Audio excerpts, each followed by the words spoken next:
Travel never stops if you're me, and so I decided to pick up the one thing that's most important when you travel a lot and then make YouTube videos about it.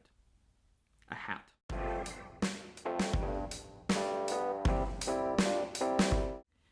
I recently came back from Madeira, and actually I'm leaving for the Netherlands tomorrow, and I decided that it's a good time to slow down a little bit in my photography, in general too. And I decided to use this lens a little bit, the Mir 1B.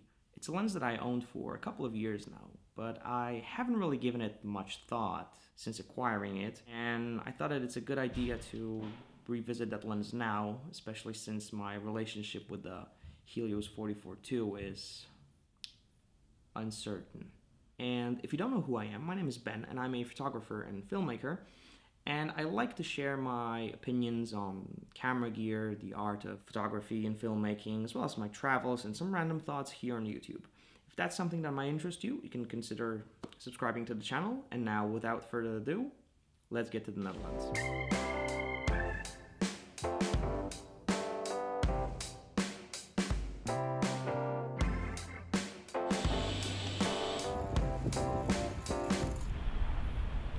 Please stand by for technical difficulties.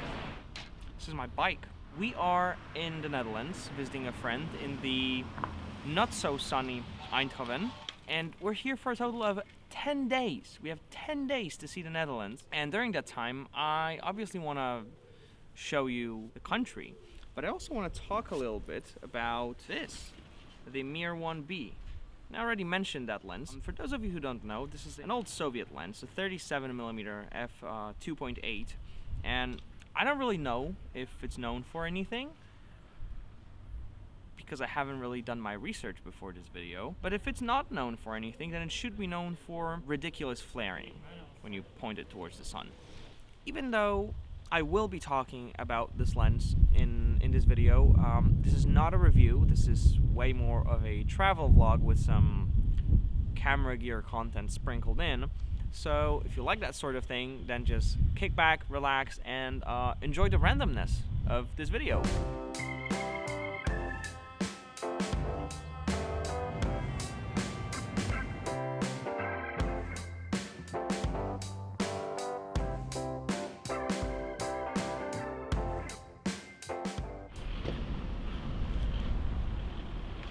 You might not know this about me, but I'm actually a bit of a foodie. Let me take you on a culinary journey across this magnificent country, starting with a meat pastry, sausage pastry from an unnamed supermarket, and also some nice, sweet, soft gums. It's a nice dry sausage wrapped in dry pastry. If dry stuff is your jam, go for this. If you're curious, I'll let you know the name of this thing. I'll show it on the screen because I can't pronounce that. Let's try the soft gums. How do you open this? Oh, is this candy or is this gum? I'm not sure. I think it's candy. You know what? The name is terrible. Grab one more. I think it's peach flavored. I mean, it's candy. Let's go.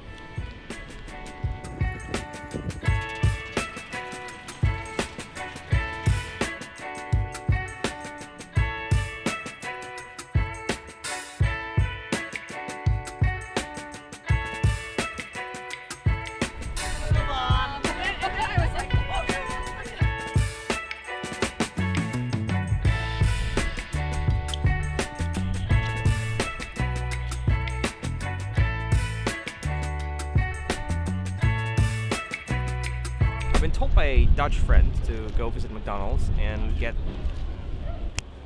a mac croquette, which apparently is a sandwich with a deep fried croquette. That's weird. Let's do this.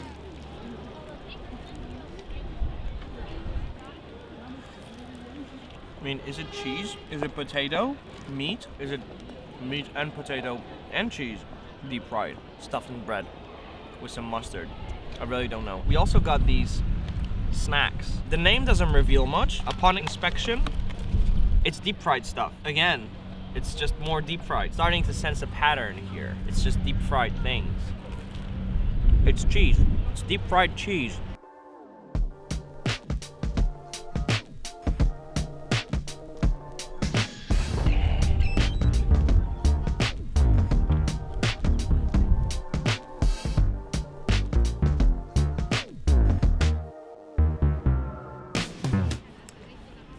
in Maastricht today. The weather is nice, at least not a hailstorm raining on our heads. We're well rested. It's a new day, and I promise to actually talk about the lens instead of just making fun of Dutch cuisine. Although it's really easy to make fun of Dutch cuisine. The food we got recommended the most is literally called bitter balls. Bitter balls. I'm not hating, just saying, it's really easy to make fun of Dutch cuisine.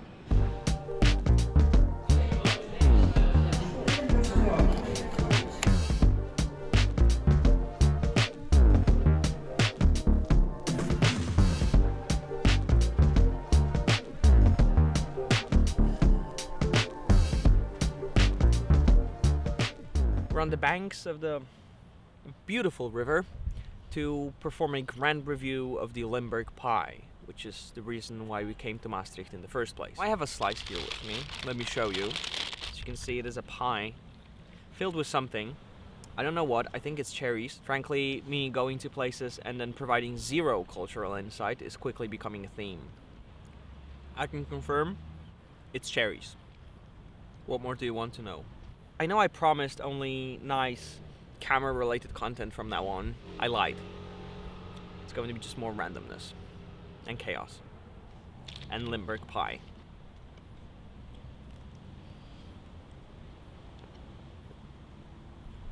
It's very sweet.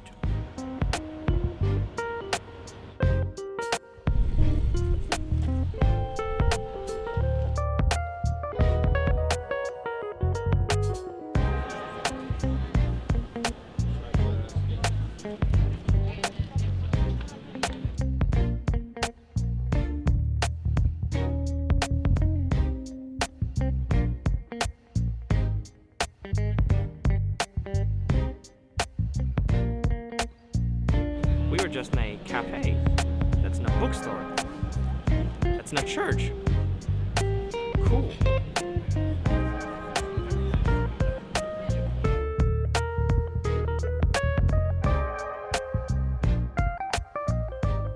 You could say that this whole video is just needless bashing of Dutch cuisine, and that I provide no valuable information about the Mir 1B.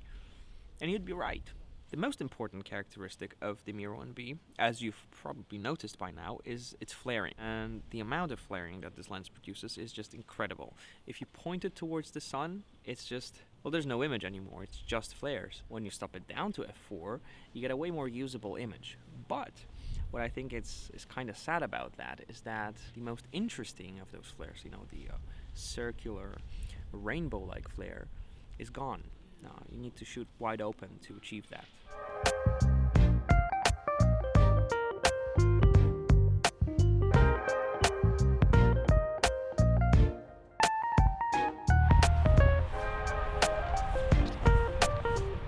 As a broke Eastern European film school student, all I could afford from going to the cinema was a lousy poster.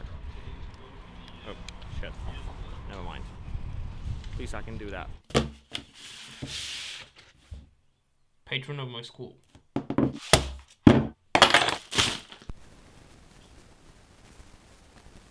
Today we're eating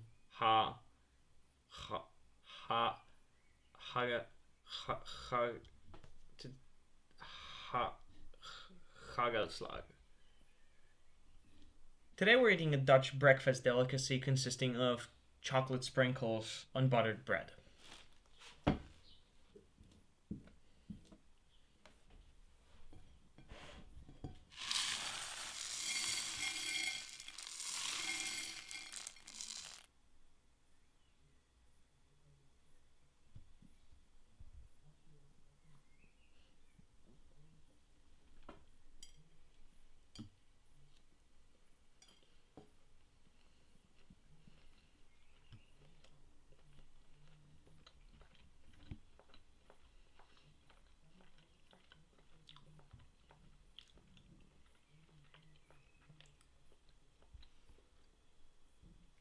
I'm beginning to question my life choices. We're in Amsterdam today, and I decided to rectify mistakes of yesterday, and I am armed with valuable cultural insight. For example, Did you know that Amsterdam is the capital of the Netherlands? I certainly didn't. It is also the seat of the oldest stock exchange, established in 1602. Is it good? Is it bad?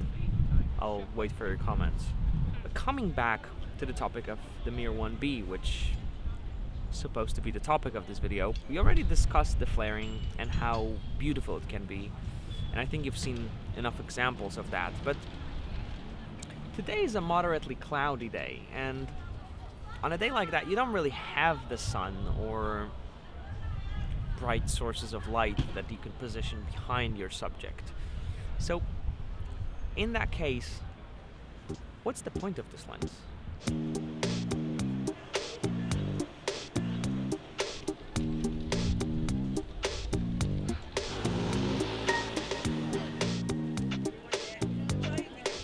I'm too poor for the Netherlands, so I have 8 breakfast burritos with me.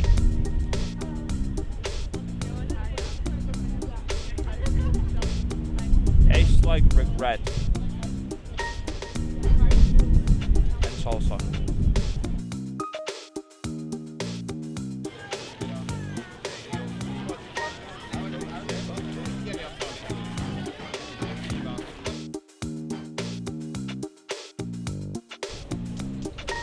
It tastes orange. Not like oranges, the fruit. It just tastes like the color orange.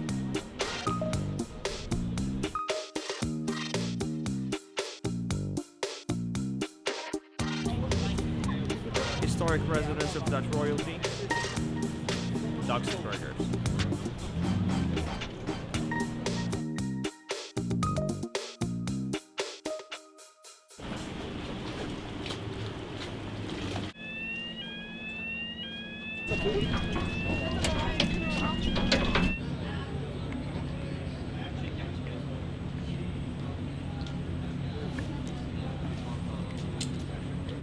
We just got off the ferry. It's raining, but I realized that we haven't talked about the Mir 1B's sharpness. And I'm not really one for shooting pictures of charts or still life, and I don't really want to do that. Fortunately, I have future Ben to do it for me. Let's take it away to future Ben. Thank you, past Ben. My name is future Ben, and I am here to perform a sharpness test of the Mir 1B using this here wall. The test itself will consist of 4 pictures with the Mir 1B of apertures varying from wide open at f2.8 through f4, f5.6, and finally f8. The lens has no hard stops for those apertures, so I will be doing my best approximation using the numbers written on the lens. But bear in mind that it is impossible to set an exact aperture as the aperture ring moves smoothly throughout the range. As we can see from the test, the lens is quite soft, wide open, both in the center as well as in the corners. Throughout the range, it becomes better, finally cleaning up at f8. The softness of the lens can work to your advantage if you're looking to fuzz up the fine details of the image and lose some of that digital edge and sharpness. But if you are trying to photograph objects that require much fine detail, this is not the lens for you. This was Future Ben for BB Pictures, and I am definitely not being held here against my will. Thank you, Future Ben, and for now, I bid you goodbye because it's starting to rain and I don't really want to change lenses all the time and get water on my camera sensor. So, I'll see you tomorrow.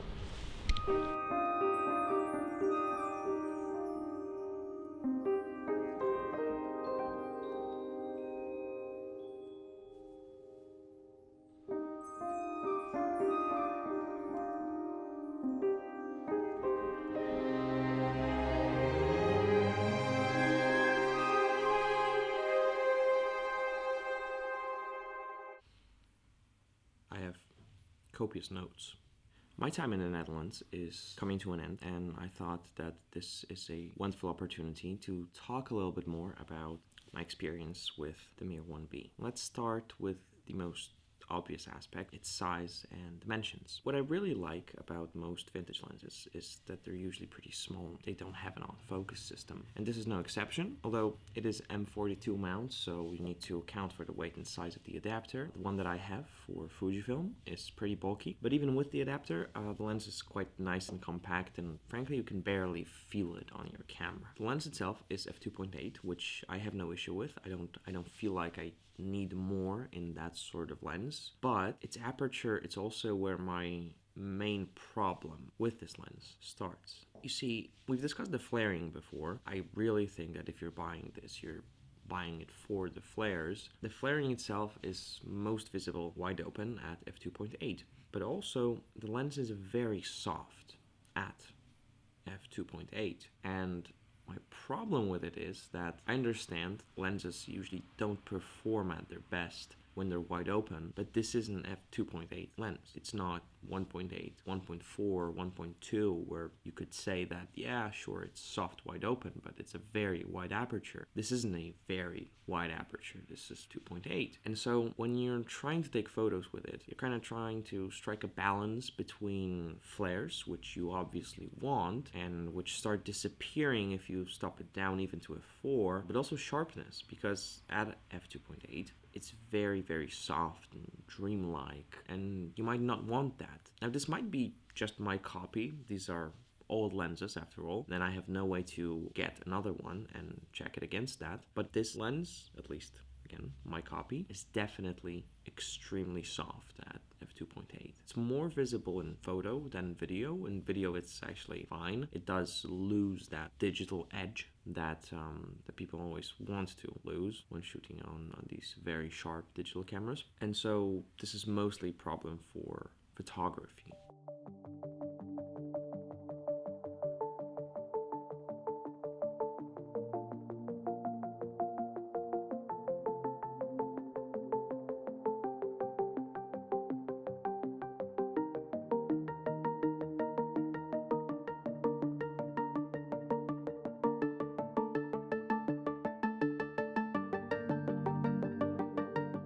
Today we're trying this little sweet Dutch treat called stroopwafel. It's 2 waffles with, I think, caramel inside. And it's supposed to be warm, but it's completely cold now. You know what? This one I might be taking home. After using this for a week and a half now, I kind of don't know what to think about it. On one hand, I really like the flaring and would want to continue using it for said flares. On the other, I really don't like the lack of sharpness and kind of washed out image that it produces wide open. Now, I will obviously keep this lens because I already own it and it costs me nothing to put it on my shelf. But for final conclusions about my experience with it, I think that if you want to use this for video mostly and you want it to be a specialty item that produces, amazing flares and a sort of weird image, then this is definitely a lens that's worth a shot. Otherwise, not exactly sure. I don't know. I think the flaring is its main characteristic, and I think it's its main advantage. That's really what you will be using it for.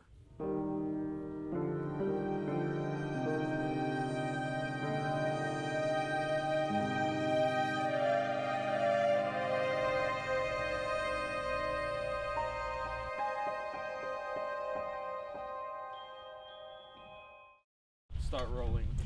Microphone on. Few people might know that, but this is actually a Dutch bathtub. This is how they bathe. These are our last moments in the Netherlands. We literally have a flight to catch in like 2.5 hours, and we saved the best for last. We're eating the very best the Dutch cuisine has to offer. Other countries' cuisine.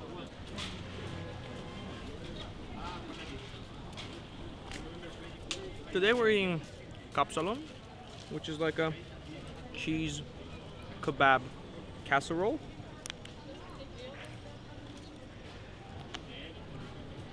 Frankly, I love it. I'm gonna leave you now and eat the whole thing. This is goodbye, I guess. Thank you for watching. Sorry, I'm just gonna go eat this.